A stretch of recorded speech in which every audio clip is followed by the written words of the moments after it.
Look, I don't get mad at everything Roblox does, like, I genuinely don't. But when they pull something that directly affects the developers, you know, the people that are building the platform for them, I have to say something. So just in case you didn't know, Roblox just announced a 42% increase on the DevEx rate. And before you go, wait, that's actually good news. No.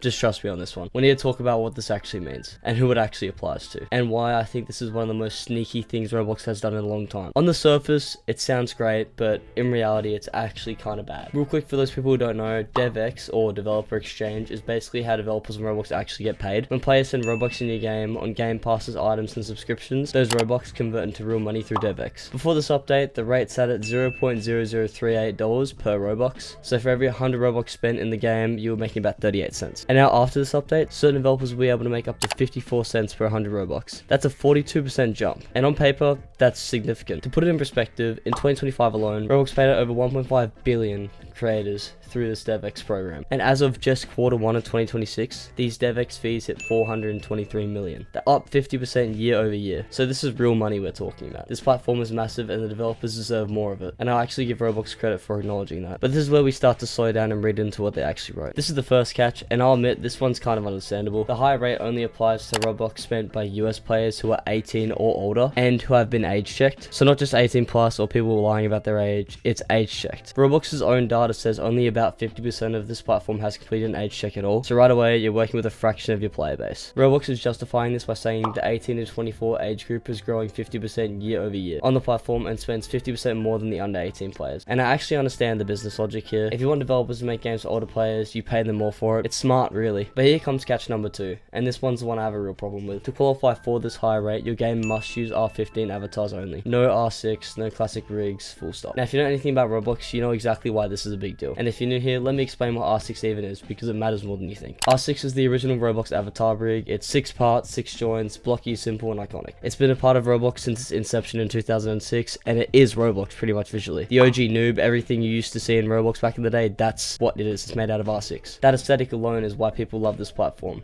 It's why adults in their 20s still play it. It's nostalgia, sure, but it's also Roblox's identity. When R6 came along later with 15 joints, more articulation and smooth animation, close to how a human actually moves, it's not bad, I'll be honest. I personally prefer R15 for movement, it looks great, but here's the thing, the preference is the key word.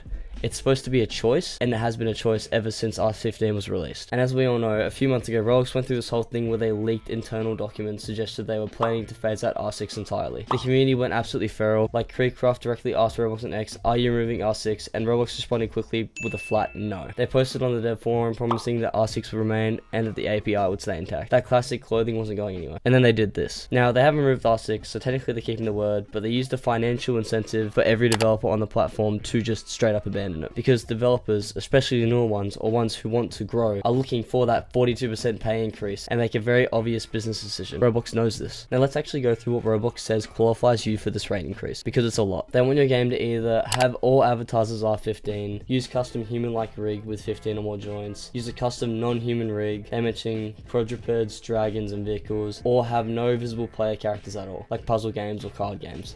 So basically, being realistic, be humanoid, be invisible, and that's literally it. Those are your options. And Roblox says, and I'm paraphrasing this in their own words here, that they did research showing older players that were drawn in by high fidelity visuals, and I'd love to see that research, because literally every young adult I know who plays Roblox, they're not here for realism. They're here because it's Roblox. If you want to find high fidelity, you go play something else entirely. There are plenty of options. People choose Roblox specifically because it looks like Roblox. Minecraft, for example, has one of the highest average player bases in gaming. It doesn't have photorealistic graphics, and it's one of the most popular games ever made. So the older players who want better graphics argument, I'm not buying it. Like, it's not believable at all. I do want to talk about something genuinely hilarious that came out of this, because it's not all just doom and gloom. If you scroll through one of the dev forum posts where Roblox actually announced this, you will find developers absolutely roasting them in the comments, using Roblox's own stock charts to do it. The stock just fell over 20% in the Q1 earnings miss. They literally fell short of analysis expectations of 144 million daily active users. They hit 132 million instead, which is still, you know, insane, but it's not the goal, so it completely missed the mark. Developers are screenshot posting the chart and captioning it saying, "This is why." You know, like, it's so funny. I genuinely love that the developers are pushing back with true facts, stats, and data, because this is exactly the kind of community accountability that should be happening more in not only just Roblox, but just in every game in general. The people building your platform are telling you they don't like the direction, and you're not listening. I don't quite understand how they don't see which path this is going down. It's just gonna not work for them very well at all. Now look, I want to be fair, and Roblox is paying developers more, and that's not a bad thing. That's actually amazing. More money in the hands of creators is good. The problem is just what's tied to it. The R15 requirement, the age check dependency, the US only eligibility, the fact they're building indirectly and pushing developers away from the aesthetic that made this platform worth building on in the first place. Now, as I said earlier, Roblox didn't actually remove R6, but they made it financially inconvenient just to use it, and in the long run, that might end up doing more damage than just removing it outright, because this way they get to say it was the developer's choice. That part's the part that truly bothers me. Let me know what you guys think down in the comments. I'm genuinely curious what people that are actually building games are thinking right now, and just generally everyone in the Roblox community. Like and subscribe if you want to see me cover more Roblox news like this. I'm going to keep talking about it as long as I keep doing it, so just stick around. I hope you enjoyed, and I'll see you on the next one.